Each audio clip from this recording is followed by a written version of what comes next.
Assalamualaikum warahmatullahi wabarakatuh. Salam sejahtera bagi kita semua. Rahayu. Segala puji bagi Sang Hyang Kersa, yang telah menggariskan takdir manusia melalui perputaran jagat raya. Mendekatlah dan dengarkan getaran yang tak tertangkap oleh telinga biasa. Di balik lembaran kitab yang telah menguning ini, tersimpan sasmita, yaitu isyarat alam yang seringkali luput dari pandangan manusia modern. Malam ini, kita kembali membuka Primbon, sebuah warisan agung yang bukan sekadar coretan tinta, melainkan peta takdir yang digariskan oleh para leluhur melalui laku prihatin dan olah batin. Apakah namamu yang tertulis di sini? Atau mungkinkah rahasia sukmamu yang akan kita bedah? Jangan berpaling, karena di ruang ini, setiap angka punya nyawa, dan setiap hari punya penjaga. Mari kita singkap tabir yang menutupi garis nasibmu. Pernahkah kalian merasakan dingin yang tidak berasal dari hembusan angin? Dingin yang merayap dari balik pori-pori? Sepi yang justru menusuk telinga. Itulah energi yang dibawa oleh mereka yang lahir di bawah naungan bintang sunyi. Minggu Kliwon, Neptu 13, adalah angka yang bagi sebagian orang adalah keramat. Bagi sebagian lain, adalah kutukan. Hari ini, kita tidak bicara tentang keberuntungan. Kita akan membedah sisi gelap yang tersembunyi di balik tenangnya tatapan mata mereka. Sisi yang jika kau sentuh, mungkin takkan pernah membiarkanmu pulang dengan tenang. Dalam Primbon Jawa, mereka disebut lakuning lintang. Seperti bintang di langit malam, mereka terlihat indah dari jauh, namun dingin dan tak terjangkau. Tapi ingatlah satu hal, bintang adalah bola api yang membara.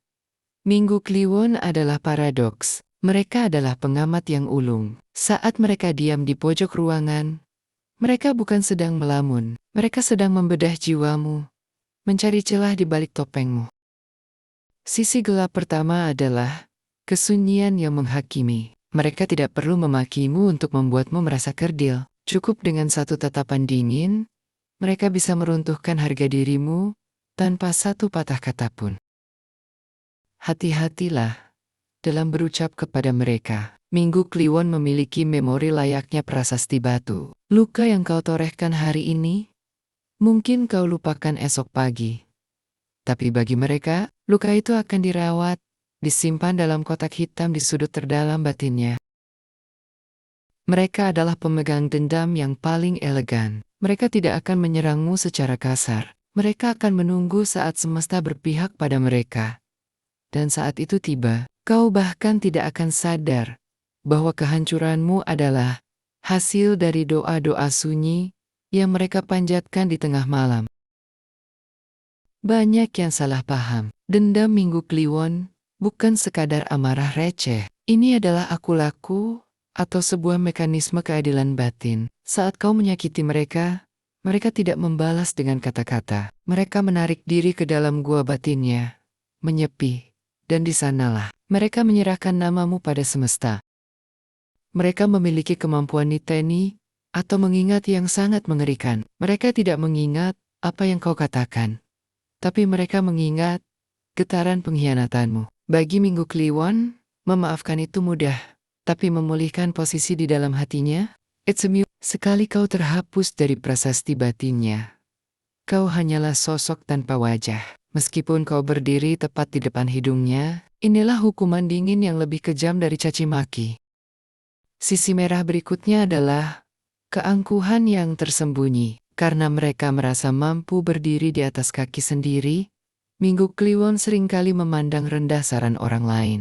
Baginya, dunia ini adalah panggung di mana mereka adalah sutradara tunggalnya. Sulit bagi mereka untuk meminta maaf, apalagi mengakui kekalahan. Jika kau berdebat dengan mereka, kau tidak akan menang. Mereka akan menutup pintu hatinya rapat-rapat. Mereka akan membuatmu merasa seperti bicara dengan tembok batu yang dingin. Inilah yang sering membuat hubungan mereka kandas. Bukan karena pertengkaran besar, tapi karena dinding es yang mereka bangun sendiri. Kenapa mereka begitu keras kepala? Karena mereka membawa beban Neptu ke-13, Kalau dalam hitungan Jawa, angka 13 sering dikaitkan dengan wadah yang besar. Mereka merasa memiliki tanggung jawab spiritual untuk selalu benar. Sisi gelapnya, mereka sering terperangkap dalam penjara moral yang mereka buat sendiri. Mereka merasa tidak ada yang bisa mengerti kedalaman pikiran mereka. Karena aku adalah bintang, dan bintang selalu sendirian di ketinggian. Itulah mantra bawah sadar mereka. Keangkuhan ini adalah mekanisme pertahanan. Mereka takut jika mereka menunjukkan kelemahan, cahaya bintang mereka akan padam. Maka, mereka memilih untuk hancur di dalam daripada terlihat retak di luar. Inilah puncak kesunyian yang bisa membunuh kewarasan mereka perlahan. Kenapa ini bisa sampai terjadi? Secara mistis, Kliwon adalah pemegang segel spiritual yang kuat. Ketika energi minggu yang melambangkan matahari bertemu dengan Kliwon yang melambangkan titik pusat, maka ledakannya bukan keluar tapi ke dalam. Itulah mengapa sisi gelap mereka begitu pekat. Mereka menelan emosi mereka sendiri sampai menjadi racun. Pesan untukmu yang menghadapi Minggu Kliwon, jangan pernah mencoba mengkhianati kepercayaan mereka. Sekali segel itu pecah, tidak ada jalan kembali. Kau akan dianggap mati dalam dunianya, meski kau masih bernapas di hadapannya.